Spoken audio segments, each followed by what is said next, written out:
So yun po what's up sa inyo mga ka-alright? Alright ba tayo dyan? So dito nga nakikita ninyo mga ka-alright na meron tayong pandan chiffon cake. Ang size niyan ay 9x13 at man nating kinat kasi nga yan ay number cake. At habang binibake ko nga itong ating pandan chiffon cake, ang napansin ko nga ay napakabango nitong ating cake mga ka-alright. Kasi nga ang gamit natin ay buko pandan na flavorade ng Bakersfield. Nakasama pa nga ito sa mga ibinigay sa atin at pinadala din sa atin ng Bakersfield nung doon tayo sa CFM o Cake Fiesta Manila at nagpadala din sila noong December. And thank you so much Bakersfield family kasi nga kayo ang kasama namin sa pagbibigay ng iba-ibang flavor na hinahanap sa atin ng ating mga client. Para naman dito sa filling ay hinaluan ko lang ng pandan flavorade yung ating whipped icing at napakabango naman talaga.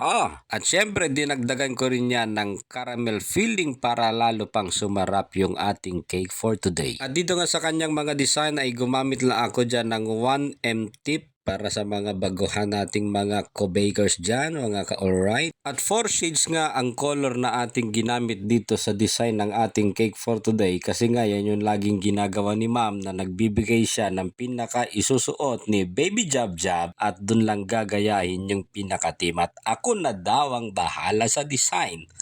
Yes po, tama ang narinig ninyo, ito ay para kay Baby Jab Jab at napakabilis naman talaga ng panahon at mag-11 months na siya at next month ay magwa 1 year old na. At para nga dyan sa kulay pink at purple na design ay gumamit lang ako dyan ng shell tip, yung maraming ipin mga ka-alright. At ilagay na nga natin yung napaka-cute na mga toppers natin, mga printed topper lang yan mga ka-alright, pero ilalaban natin yan. Tignan naman ninyo yung dalawang mermaid, ang cute nila mga ka-alright at nilagay na natin yung iba pang mga toppers niya para mas lalo pang gumanda at lumabas ang kanyang kagandahan.